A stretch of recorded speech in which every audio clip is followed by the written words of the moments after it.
Hey guys, Saffiyah is finally released in Xcaliblur Global, and in this video I'm going to do sort of like a showcase run for her in Weapon Trial 3. I would have liked to actually do her in Weapon Trial 2, but I kinda cleared Weapon Trial 2 before she was released. So Weapon Trial 3 it is. Weapon Trial 3 isn't really the best of showcase for Saffiyah for two reasons. Firstly, the boss does a lot of AoE attacks, which means that using her Shadowless Blade isn't very practical here. She needs to do a dodge, and the dodge is usually triggered against a single target attack. So this isn't a very useful skill for this fight in particular because it won't get triggered. The second reason is that a lot of Saffiyah's damage comes from the Hangman's Mark debuff. For example, her trait allows her to add additional 16% damage or up to 150% of her physical attack if the target is debuffed with Hangman's Mark. Likewise, her reaction allows her to do an assisting attack once per turn on targets with Hangman's Mark. The problem though is that when the boss gets the shield clears all debuffs from the boss and makes the boss immune to all debuffs, and this includes Hangman's Mark. So while the shield is up, Saffiyah's damage potential, I guess, is also reduced on the boss. Despite all the drawbacks for this fight in particular, it's still a pretty good run, and Saffiyah's main role here in this 8-turn run, I have to say, is more of a support role where she lands a range of key debuffs. And this is actually one of the main reasons why I pulled for Saffiyah. I don't have a very good reliable debuffer, and she carries a nice few range of debuffs that is pretty useful in many fights. And this includes her anti-espionage order landing defense 2 down debuffs for both physical and magical, and she also has access to weapon eroder for attack 2 down. She can also of course inflict vulnerable 2, but like I say, in this fight it's very hard to trigger dodge for Saffiyah, unfortunately. If she could land this, I could probably make this a 5 or 6 turn run, but it is what it is. Nungle is my key DPS for this fight. Nungle is really key for this threat in particular because obviously not only is she the magical DPS to take care of the first shield for the boss, the whole strategy that I took in this variant of the fight is to have 2 burst damage windows, and I'll cover that more later in the fight, where Nungle will deal a crap ton a lot of damage, and emphasis on the word crap ton. And this centers around her basic attack. So her basic attack setup is usually the fatal attack with the shattering arrow, and if you give her a sniping stance, it increases her damage and her range on her basic attacks. For the last passive, I gave her Eagle Eye just for the 10% physical attack bonus. Now ideally with Saffiyah, you want to use the Sense of Purpose, which combos extremely well. Saffiyah lands the Hangman's Mark automatically, which means Nungle will automatically get 30% crit and crit damage. I didn't use it here because, like I said, the boss can cleanse debuffs and become immune to debuffs when the shield is up, which makes this passive non-functional, I guess, when the shields are up.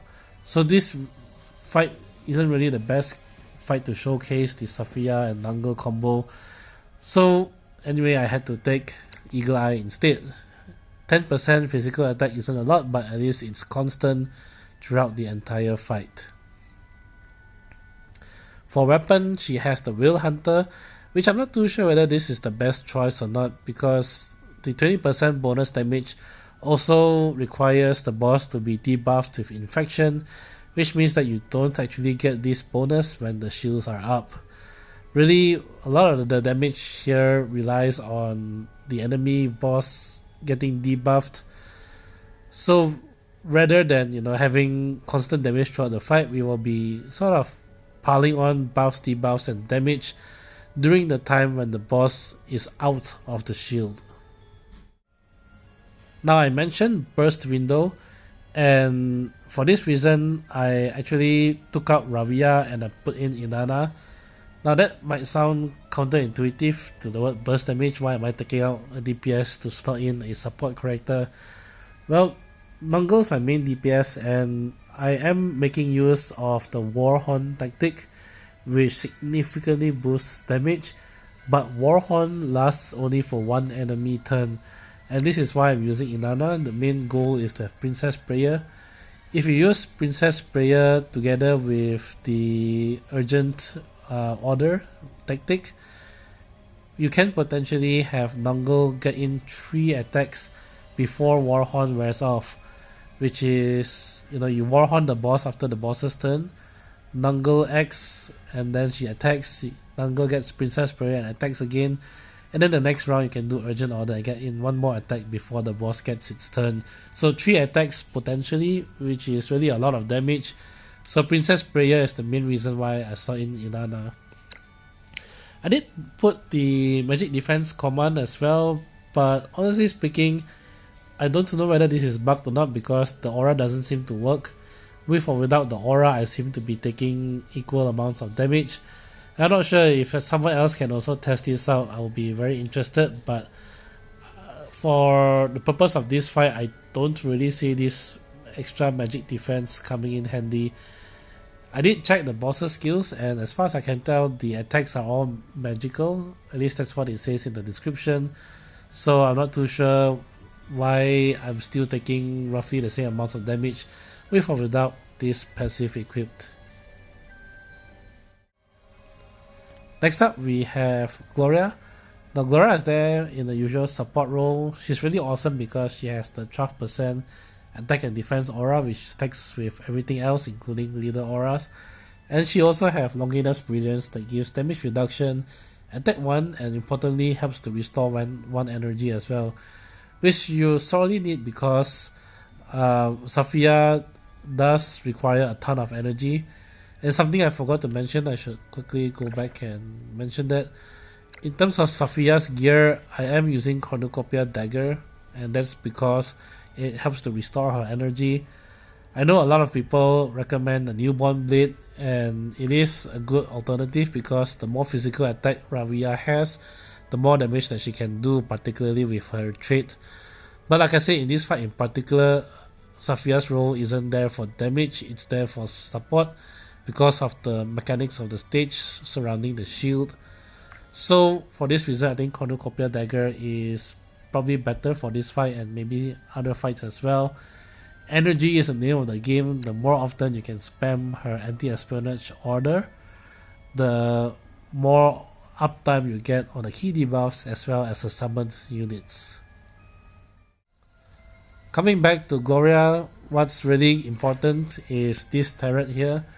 You need to have one person in your party having this turret, and that person needs to be someone that sits close by to the boss. So Saffiyah works as well, or you can also obviously step it on Gloria. For this fight, I think it's actually better to step it on Saffiyah since you don't need damage, while Saffiyah has the devil turret. But anyway, I normally have this equipped on Gloria anyway, and I just didn't want to change the equipment around too much. So there it is. The whole idea is that the boss has the stacking buff, and you do want to have this turret to dispel that buff, otherwise the boss will start one-shotting your party. In terms of the trinket, I do have Spring Pill. This is just my default gear for Gloria. Ideally you actually want to have another disaster bottle, but I actually wanted to do this fight with just one disaster bottle because someone in one of my previous videos requested for this. So I didn't give her a disaster bottle, but you can certainly do so if you want more debuffs on the boss. Spring Pill isn't terribly useful for this fight, particularly since I have 2 support and healers in my party. Which brings me to the final party member, which is Cocoa. Cocoa is here to lend the Iron Pots too. Ideally, you actually want to have Potluck Protector because some of the minions can actually attack your party, and it's actually better to have Cocoa cover for them. But I forgot to change, and she has Try the Pen equipped instead. It's not totally useless. Try the Pen does have its use as well. For one thing, you can use it to inflict physical defense 2 and speed 2 debuff on the boss, and in particular speed 2 can help during the burst window because it delays the boss's turn. What I did actually is just to use Inanna's guard because Inanna's card can also land the speed 2 debuff. But if you don't have that, then this is the alternative. The delay on the boss helps a lot because that prolongs your burst window during the fight. Beyond that, the rest of the skill is a given, Cocoa's treasure chest and iron pots 2 to buff your entire party and heal them as well. The last thing I guess is the tactics, and this is really key. These are the 3 tactics that you want. Urgent Order is there just to kill the shield. The whole idea is that you normally just need 2 big attacks to destroy the shield. So for example, during the magical shield, what I do is just have a Nungle attack once during her turn, and then in the next round I use Urgent Order to speed up Nungle so that she can attack before the boss gets its turn. 2 attacks is usually enough to bring down the boss. For the physical shield, what I do is the same thing. I just have actually the minion summoned by Saffiyah. It actually does pretty decent damage. Have the minion attack the boss, and on the next turn just Urgent Order the minion and attack the boss again, and that should take out most of the shield. Plus you also have Gloria to contribute to the physical damage. So that's the whole point of Urgent Order, breaking the shield. The other 2 is for burst window. Obviously Warhorn is the bigger one. Warhorn inflicts very key debuffs on the boss. It increases the damage taken by a big 80%, and it also reduces the defense by 20%. Now keep in mind, Warhorn is applied as a debuff, which means that when the shield is up, Warhorn does absolutely nothing. So you do not want to use Warhorn when the shield is up.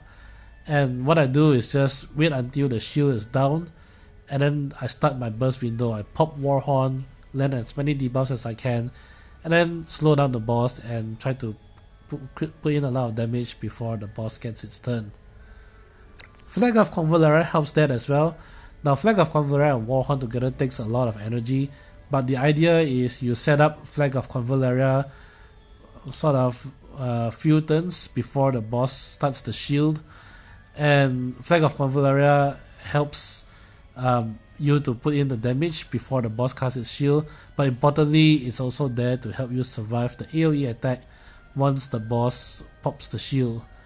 Now when the boss pops the shield, Flag of Convalera will be destroyed because it's a pretty wide AoE effect, but the whole idea is to try to overlap the Warhorn and Flag of Convalera to get damage as much as possible, and Flag of Convalera helps you to survive during the boss's AoE attacks as well.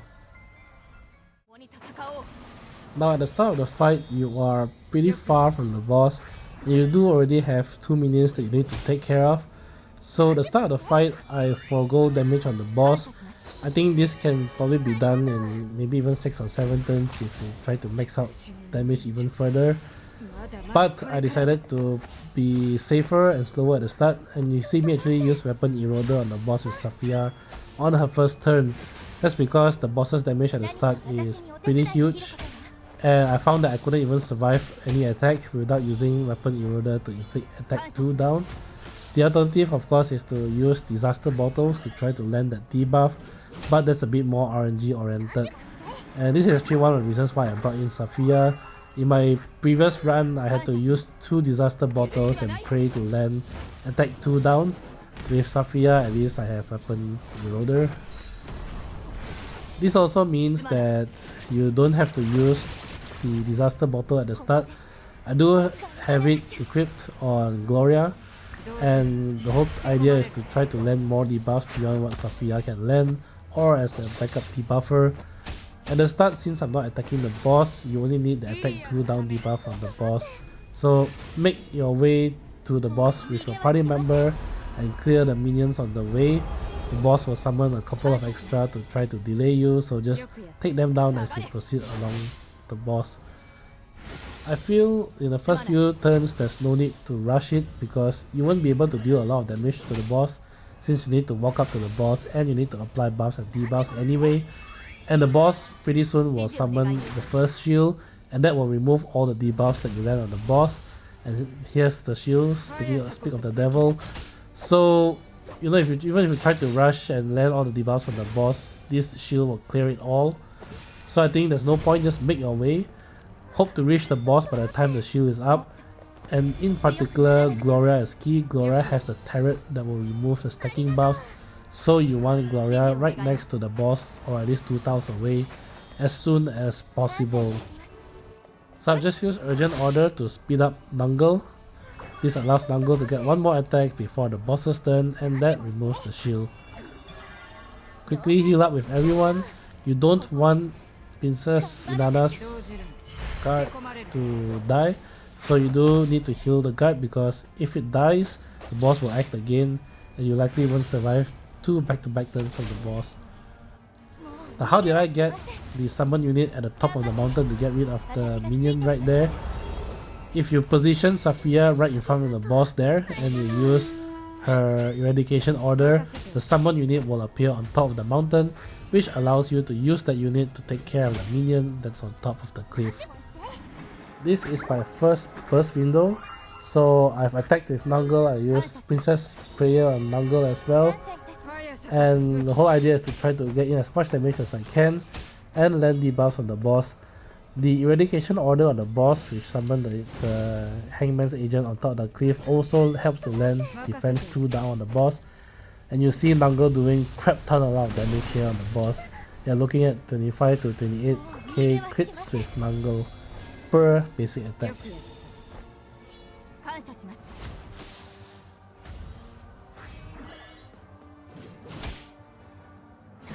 Here I summoned the Flag of Convularia. Reason why I summoned it here is I didn't really have enough TP to summon it earlier, but I sort of want to try to push a little bit of extra damage before the next shield comes up, because the next burst window, the second burst window, is where I will kill off the boss, and I want to try to bring the boss low enough to do that.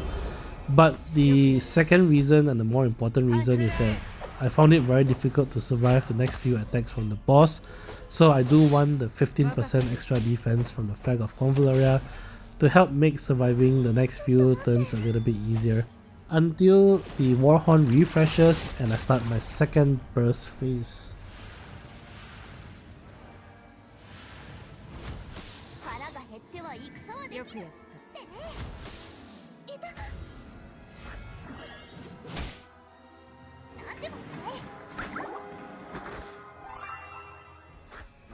Here I took Gloria out from the boss so that she can take out 2 minions at the same time.